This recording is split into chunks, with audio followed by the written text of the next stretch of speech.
We're going to meet Adam Sank. He worked at the New York Times for a while. He's a big LGBTQ advocate, comedian. He's been in New York a long time. I want to just get a sense from him about what's changed, what could be better. Stay out of the left and right and just what do we need to get done? Can we focus on what we need to get done, please? Morning. Hi, sweetie. This is yours. Thank you. I'll take the whole thing. Take off your stuff. This lady. Hi, Amy Jordan. Hi. Independent candidate for Congress. And this is our first coffee talk. Nice to meet you. Let's start with New York. You've lived here for a long time. I consider myself a lifelong New Yorker because I grew up 25 miles outside the city. When I moved in, this was a very rundown, sort of scary neighborhood. And then all my gay friends said, what are you thinking living here? It's crazy. There's no gay people. It's dangerous. And I was like, well, it's in the middle of everything. It's so convenient and it's very cheap.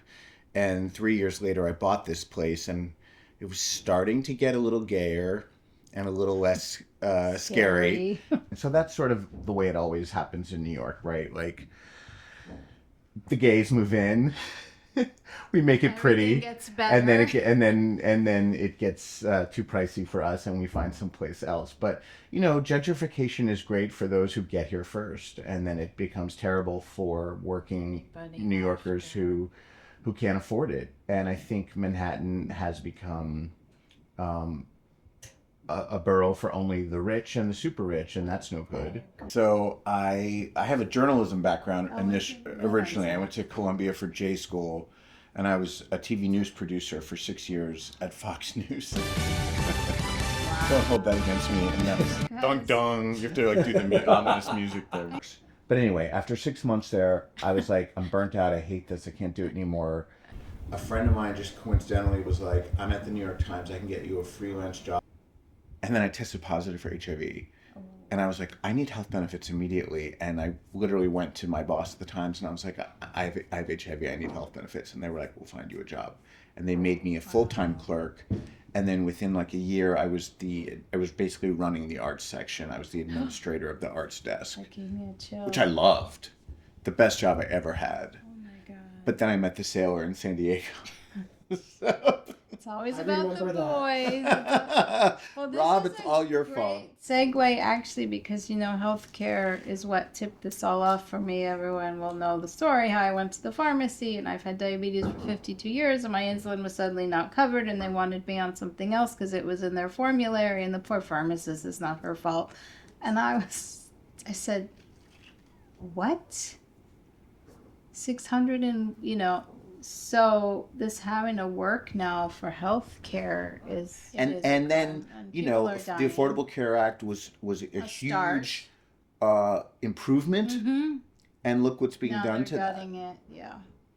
And I spoke with a colleague of mine recently who's done a lot of governmental work around diabetes legislation, and I've gone to Capitol Hill in the past trying to legislate for lower insulin and diabetes and obesity not through the drugs, because those are for specific metabolic disorders, not if you want to lose 10 pounds. And then my other bigger question that I need to find an answer for is, why do 30 million people need to be on SNAP to begin with? Oh, why my God. are we not providing? Why do these people with full-time jobs? Full-time jobs and still having to be on Medicaid and SNAP?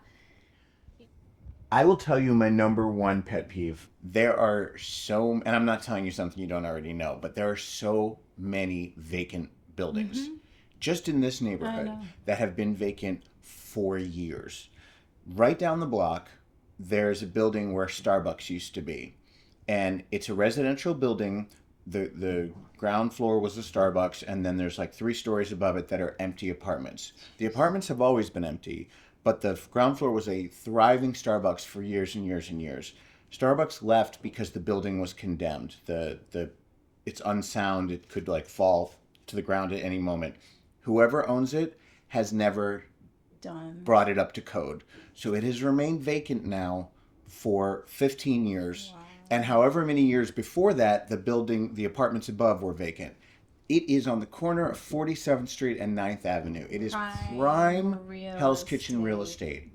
Why can't there be a law passed by the New York Assembly that says if you own a building in New York City, whether it's residential or commercial, and you do not bring it up to code and occupy it with a business or residence or whatever kind of building it is within 6 months or a year or whatever, let's set a time period, then the city takes it from you.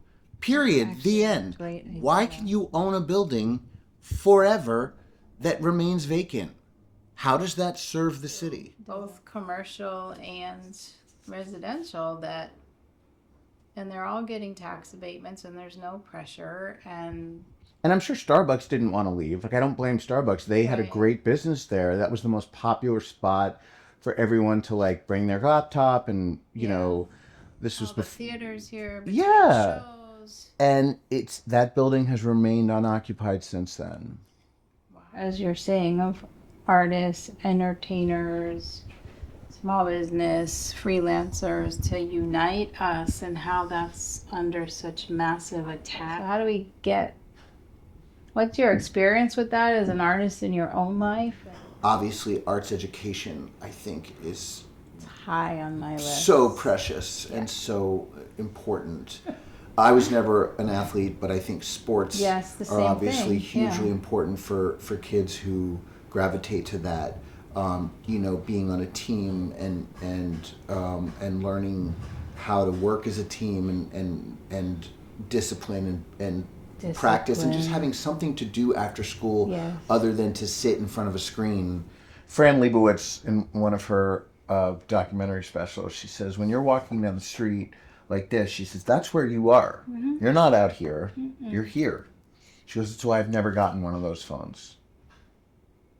Yay for her. I don't even share a lot of what I think sometimes with people that I love because I don't feel like I can just have an open, honest, respectful conversation because, chats like this and just how do we reconnect to each other? So.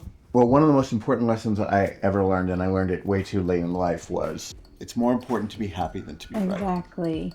Thank you. Thank you to your campaign. Coffee. Cheers. Hope is a decision. I'll drink to that. Paid for by Amy Jordan for Congress. I'm Amy Jordan, and I approve this message.